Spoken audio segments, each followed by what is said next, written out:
From the Understood Podcast Network, this is What Now? A Parent's Guide to Tantrums and Meltdowns. I'm Dr. Andrew Kahn. I'm a licensed psychologist who's been working with kids, teens, and adults for more than 20 years. I'm also the father of a teenager, so I have lots of personal and professional experience when it comes to parenting. I'll be your host.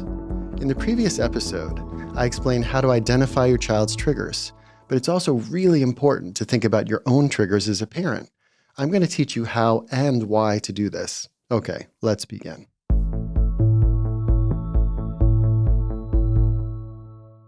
Let's talk about why you need to know your parenting triggers. As parents, we're understandably concerned when our kids show disruptive or tantrum-like behavior. When our kids show big emotions and behaviors, we can get worked up as well. But as parents, the more upset we look or sound, the more we may ramp up our kids' behavior. Trust me, I've done it too, and I'm sure I'll do it again. That's why it's essential to learn how to parent when you're having big emotions. Learning ways to keep your cool and think effectively during outbursts can go a long way in helping your child. One of the questions I've learned to ask myself over the years is, what did my kid do that triggered me? The first step in understanding your triggers is to notice when you're triggered. And that's what the whole next section is going to focus on. But before we dig into the how, I want to make sure you understand the why. Remember, identifying your triggers can help you keep your cool and make better decisions in the moment.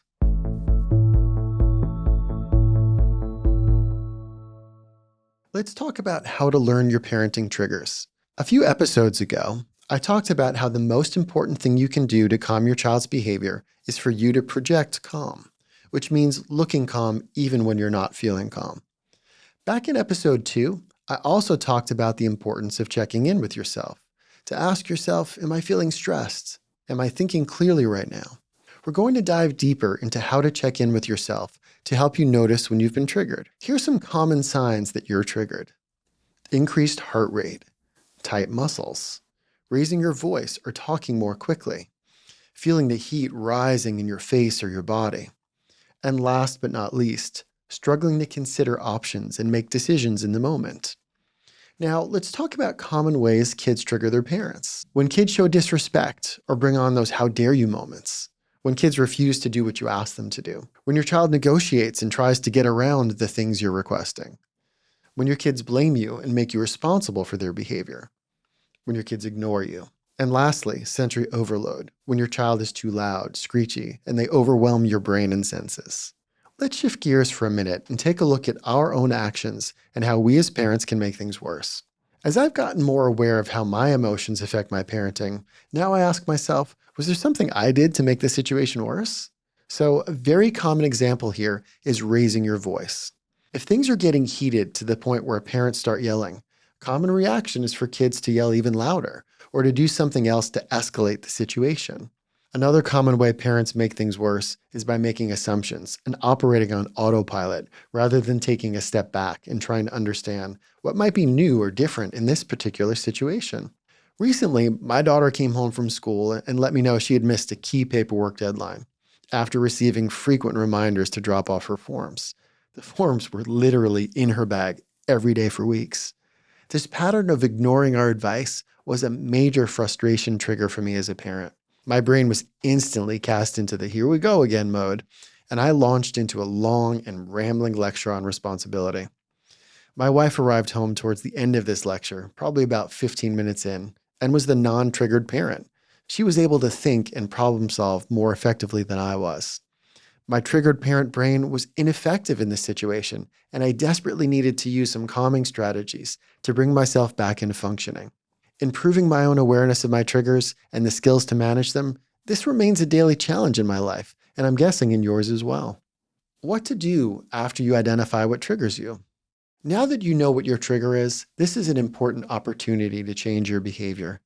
You're not going to instantly become the perfect parent, but here are some quick things you can do to help you in the moment. You can take a few slow, deep breaths. You can repeat a mantra in your head to set your intention for a calm interaction and work to project calm. And if you need more guidance on how to use this kind of mantra, go back and listen to episode 2. Another option is to take a mutual timeout, which I talked about in episode 3. Tell your child that you're taking 5 minutes to calm yourself down and that you'll set a timer and then return. Not only are you taking the time to avoid falling into the same old reaction traps, but you're modeling for your child how to take a self-time out and to avoid doing or saying something that may make things worse. It's important to plan ahead.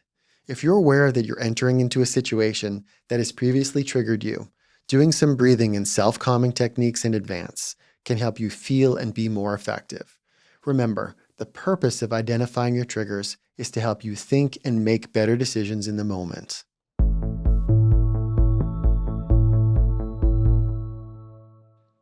So, what can you practice ahead of time?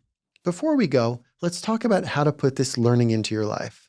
Practice doing a self-check-in 3 times this week. Set a calendar alert on your phone or put it on your wall calendar. When you're doing this quick check-in with yourself, notice how your body is feeling by scanning your muscles, face, your heart rate, or other sensations. Notice if any thoughts are racing through your mind. Now, don't worry about fighting or addressing those thoughts. Practice doing these kinds of check-ins when you're relatively calm, and this can help you use the skill when you're feeling stressed. Okay, that's it for this episode. I hope you'll join me for the next episode on how to use guided meditation to help you in heated moments. If there's one thing you can take away from this episode, remember, parenting with big emotions is hard, but learning to identify and manage your own triggers can help you think and make better decisions in the moment. You've been listening to What Now? A Parent's Guide to Tantrums and Meltdowns from the Understood Podcast Network. If you want to learn more about the topics we covered today, check out the show notes for this episode.